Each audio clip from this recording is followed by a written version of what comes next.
ইনডোরে যারা গাছ পছন্দ করেন তাদের জন্য আজ একটি অত্যন্ত গুরুত্বপূর্ণ গাছ নিয়ে আলোচনা করব। আর যে গাছটি আপনি অতি সাধারণ যত্নতে বড় করতে পারবেন, আর এই গাছটির নাম হলো জেড প্ল্যান্ট। নমস্কার বন্ধুরা, ইনডোর ভ্যালির পক্ষ থেকে নতুন একটি ব্লগে আপনাদের জানাই স্বাগত। স্যাকুল্যান্ট হাউস প্ল্যান্ট হিসাবে পরিচিত এই জেড প্ল্যান্টের বিভিন্ন প্রজাতি আপনারা দেখেছেন, কিন্তু এই প্রজাতিটি হলো হ্যাঙ্গিং, অর্থাৎ এটি আপনারা হ্যাঙ্গিং অবস্থায় রাখতে পারবেন আর আপনার গৃহের সৌন্দর্যকে অনেকটাই বাড়িয়ে তুলবে।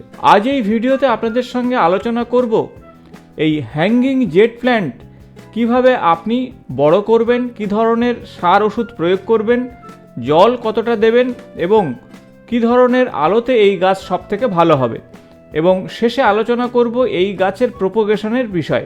প্রথমে জেনে নেব এই গাছের কি ধরনের আলো এবং জলের বিষয়। সাধারণত এই গাছ অল্প আলোতেই সবথেকে ভালো বাড়ে, তাই আপনারা এই গাছকে সেমি শেডে রাখুন অথবা এমন জানালার সামনে রাখুন সূর্যোদয়ের প্রথম আলোটি এই গাছের উপরে পড়তে পারে, অথবা সূর্যাস্তের আলো এই গাছের উপরে পড়লে এই গাছ কিন্তু ভালো বাড়বে।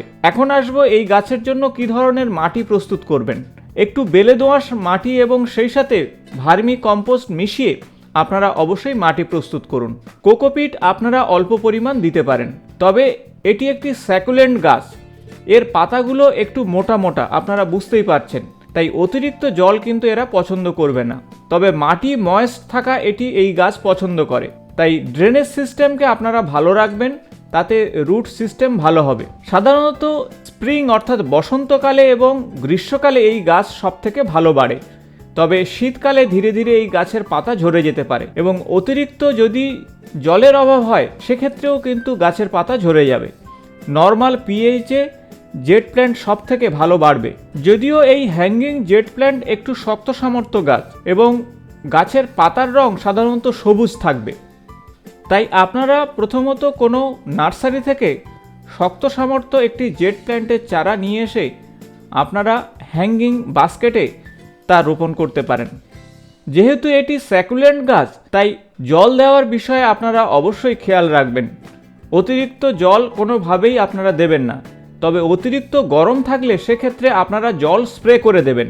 তাই গ্রীষ্মকালে আপনারা দিনে একবার বা দুবার জল স্প্রে করে দিলে এই গাছের চেহারা সব থেকে ভালো থাকবে। এখন আসবো সার ওষুধের বিষয়ে।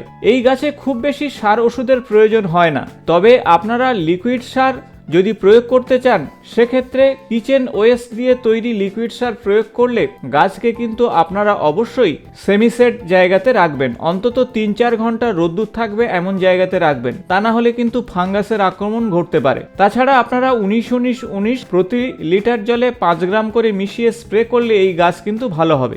এছাড়া হাড়ের গুঁড়ো, শিংকুচি এবং খোল পচিয়ে খোল পচা জল আপনারাও দিতে পারেন, তবে প্রতিটা ক্ষেত্রে বলবো 4-5 ঘন্টা অবশ্যই লাইটে রাখুন সার ওষুধ দেওয়ার পর। ফাঙ্গাসের আক্রমণ থেকে গাছকে রক্ষা করতে আপনারা অবশ্যই অ্যান্টিফাঙ্গাল ওষুধ ব্যবহার করুন। সেক্ষেত্রে আপনারা সাপ ব্যবহার করতে পারেন, প্রতি লিটার জলে 0.5 গ্রাম থেকে 1 গ্রাম মিশিয়ে সাপ প্রয়োগ করুন, এবং সেক্ষেত্রে 10-15 দিন অন্তর অন্তর আপনারা করলে গাছ ভালো থাকবে। তবে অতিরিক্ত আপনারা রাসায়নিক ফার্টিলাইজার ব্যবহার করবেন না, তাতে কিন্তু গাছ মারা যেতে পারে। পটাশের ঘাটতি পূরণের জন্য আপনারা অবশ্যই পাকা কলার খোসা আপনারা ভিজিয়ে সেই জল দিতে পারেন, অথবা পাকা কলার খোসা ভালোভাবে শুকিয়ে ডাস্ট করেও দিতে পারেন। ডিমের খোসা আপনারা ডাস্ট করে ক্যালসিয়ামের ঘাটতি পূরণ করতে পারেন এই গাছের। সাধারণত ছোট পটেই এই গাছ দ্রুত বৃদ্ধি পায়, তবে 2-3 বছর অন্তর অন্তর আপনারা পট চেঞ্জ করে দিতে পারেন।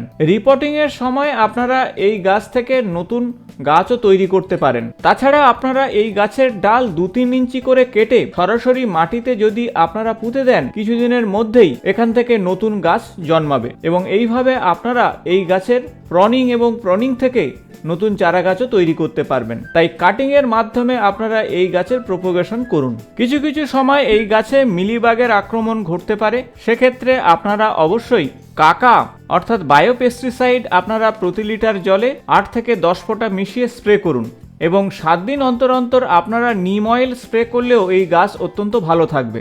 অতিরিক্ত যদি মিলিবাগ থাকে, যে অংশে অতিরিক্ত মিলিবাগ থাকবে সেগুলো কেটে দিন, আর এইভাবে পরিচর্যা করলে আপনার ইনডোর গার্ডেনে অবশ্যই জেড প্ল্যান্ট সুন্দরভাবে বেড়ে উঠবে।